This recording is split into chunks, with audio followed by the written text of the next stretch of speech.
Bienvenue à Londres. La tour de l'horloge, Big Ben, nous accueille du haut de ses 96 mètres. La cité londonienne, comme d'autres grandes villes européennes, a été le théâtre du grand départ du Tour de France en 2007.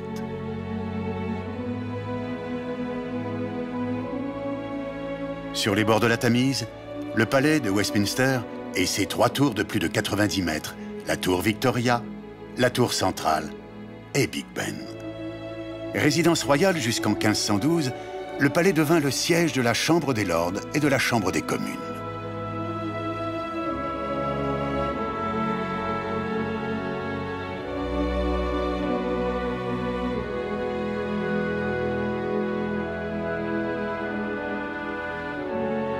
L'abbaye de Westminster, édifiée au début du XIe siècle, avant d'être reconstruite en style gothique à la demande du roi Henri III. C'est à Westminster qu'a été célébré en 2011 le mariage du prince Williams et de Kate Middleton, les cérémonies ayant attiré une foule estimée à 600 000 personnes dans les rues de la capitale. Tower Bridge, le pont emblématique de Londres.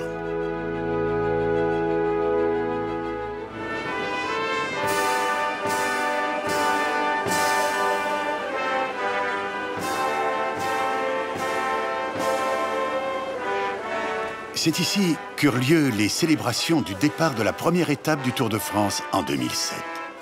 Tower Bridge, le pont à l'architecture atypique, à l'armature métallique soutenue par 2 tours de granit et de pierre.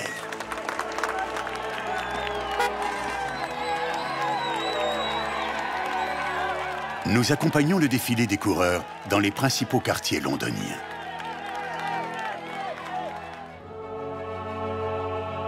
La Tour de Londres, à l'origine la Tour Blanche, que Guillaume le Conquérant fait construire en 1078 pour protéger la ville.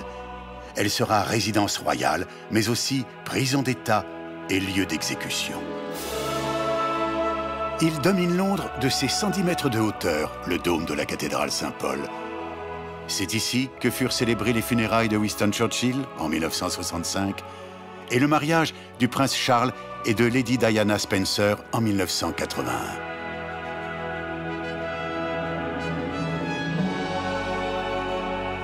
Dans les jardins de Kensington, le mémorial hommage au prince Albert, époux de la reine Victoria, érigé en 1876. À quelques pas, l'un des temples de la musique, identifiable à sa forme circulaire, le Royal Albert Hall, qui accueille aussi diverses manifestations sportives ou culturelles.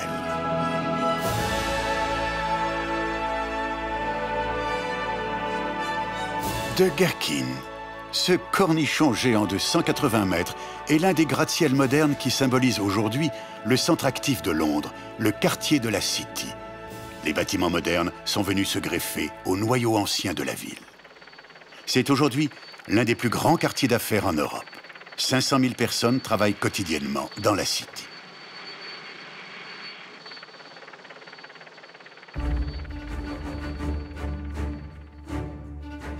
Pour quitter Londres, nous traversons la Tamise par le pont de la reine Elisabeth II.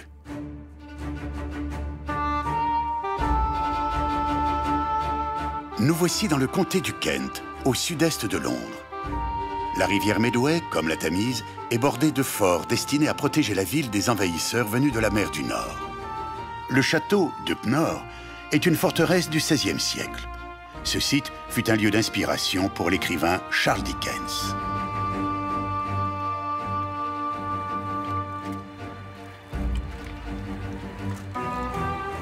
Rochester, son château du XIe siècle, son donjon, de plus de 34 mètres de hauteur, est le plus haut d'Angleterre. Lui faisant face, la cathédrale. La deuxième plus ancienne d'Angleterre. Ce qu'il reste de la construction originelle est sous terre.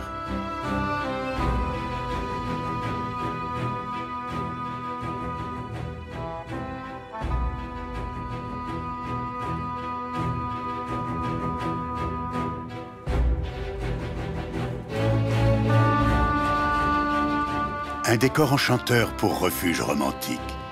2 îles au milieu d'un lac ont vu pousser le château de Leeds, ancien manoir du IXe siècle. C'était la résidence privilégiée des reines de l'époque médiévale.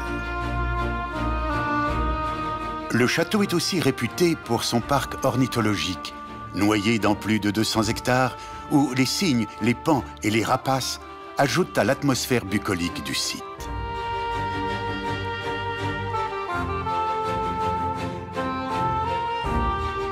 Le château a été restauré en 1920 et il abrite de remarquables collections d'objets d'art, de tapisseries et de meubles.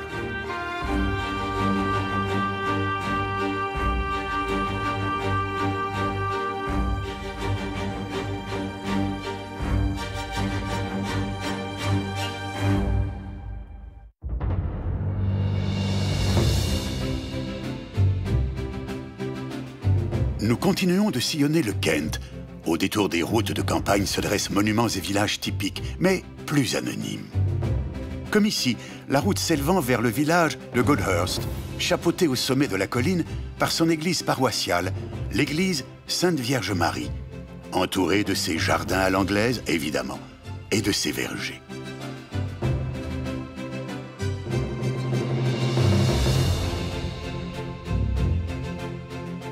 Le château de Sissinghurst règne sur l'un des plus célèbres jardins de Grande-Bretagne, typiquement représentatif du style à l'anglaise, magnifiquement taillé et entouré de murs fleuris.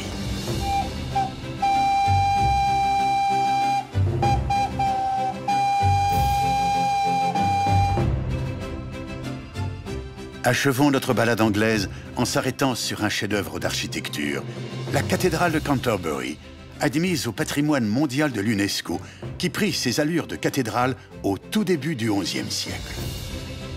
Elle se rendit tragiquement célèbre par le meurtre de Thomas Becket, archevêque de Canterbury, assassiné par 4 chevaliers le 29 décembre 1170.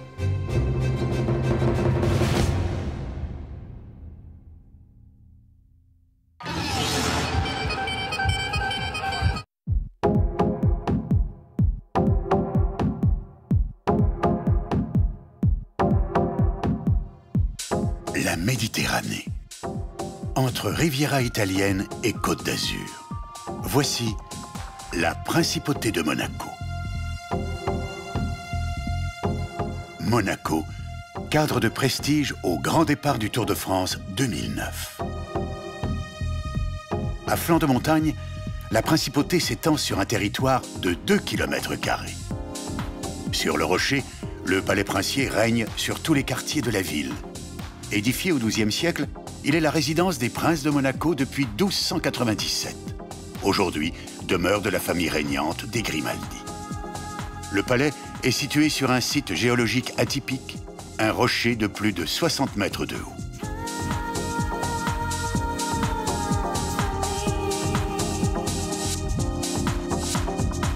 À l'autre extrémité du rocher, un immense bâtiment à flanc de falaise, le musée et institut océanographique inauguré en 1910.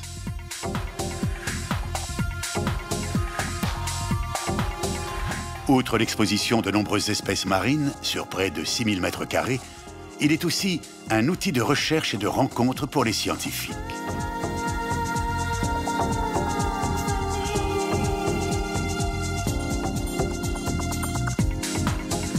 Dans le sillage du peloton, nous montons du port vers le casino de Monte-Carlo. Bâtiment de style baroque, inauguré en 1865, il jouxte le prestigieux hôtel de Paris, donnant sur la place du casino, traditionnel carrefour des voitures de luxe. Des jardins et des terrasses du casino se présente un panorama exceptionnel sur la Méditerranée. La principauté a d'ailleurs déjà gagné 40 hectares sur la mer par le biais de nouvelles constructions. Telle une presqu'île, le rocher princier s'avance sur la Méditerranée. En son cœur s'élève la cathédrale, édifice romano-byzantin achevé en 1903, où sont exposées les tombes du prince Régnier III et de son épouse, la princesse Grace. À 2 pas de la mer, le stade Louis II, enceinte de football et d'athlétisme, et qui, à l'origine, se trouvait à quelques centaines de mètres de son emplacement actuel, au pied du rocher, dans le quartier de Fontvieille. Nous allons quitter Monaco par l'est, par les plages du Larvotto, les plages de sable au pied des immeubles de luxe. Ici, à l'abri de son parasol, on aperçoit déjà les reliefs des Alpes.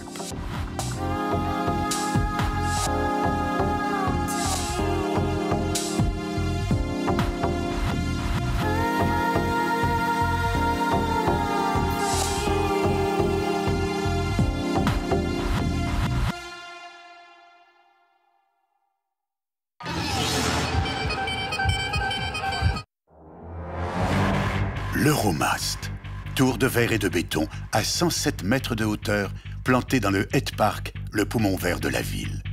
Nous voici dominant Rotterdam, aux Pays-Bas, lieu du grand départ du Tour de France 2010.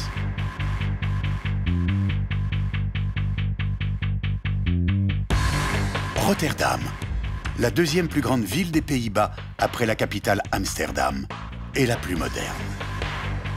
Ancien modeste village de pêche, Rotterdam est devenu le cœur industriel du pays, profitant de sa situation géographique à l'embouchure du Rhin et de la Nouvelle-Meuse, et dont l'activité est essentiellement maritime évidemment. Le pont Erasme en est l'emblème.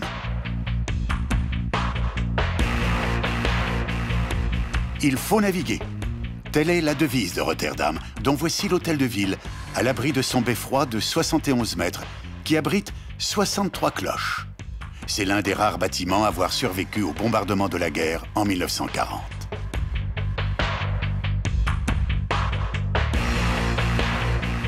Rotterdam est aussi un centre financier de premier plan en Europe, symbolisé par ce bâtiment magistral constitué de miroirs sur 93 mètres de hauteur, le World Trade Center.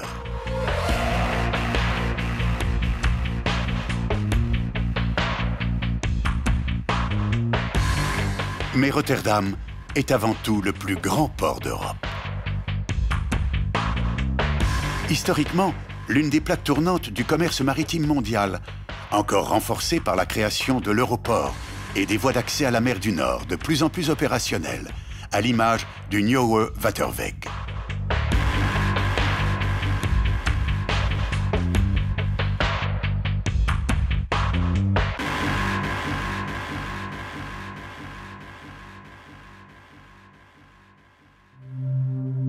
Les moulins à vent, emblème des Pays-Bas, il en subsiste à peine un millier sur le territoire. Avec le développement des éoliennes, le pays est l'un des mieux équipés dans la capacité d'exploitation de l'énergie du vent. Les Pays-Bas, ses digues, ses barrages, en protection d'un territoire dont le quart est situé en dessous du niveau de la mer. Les coureurs franchissent ici, exposés au vent, le barrage de Haringvliet, inauguré en 1971. Reposant sur plus de 21 000 pilotis en support des écluses.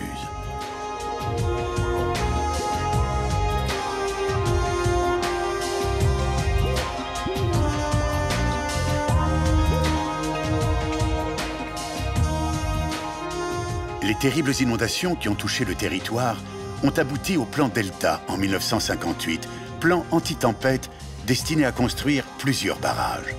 Celui-ci est le plus important. Le barrage de l'Escaut oriental.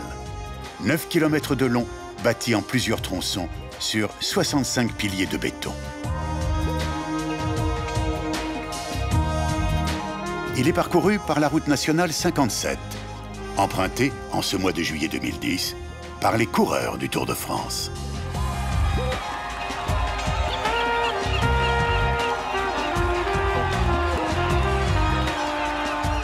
Cet immense ouvrage a été inauguré en 1986. On y a mis en place 62 portes glissières destinées à laisser passer l'eau salée et les marées.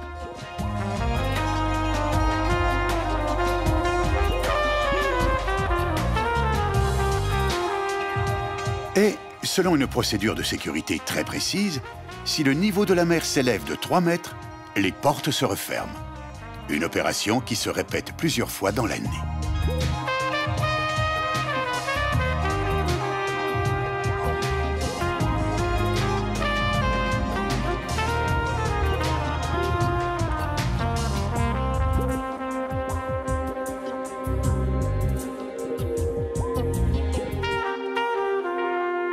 Ainsi s'achève notre initiation touristique de la Hollande méridionale, province des Pays-Bas.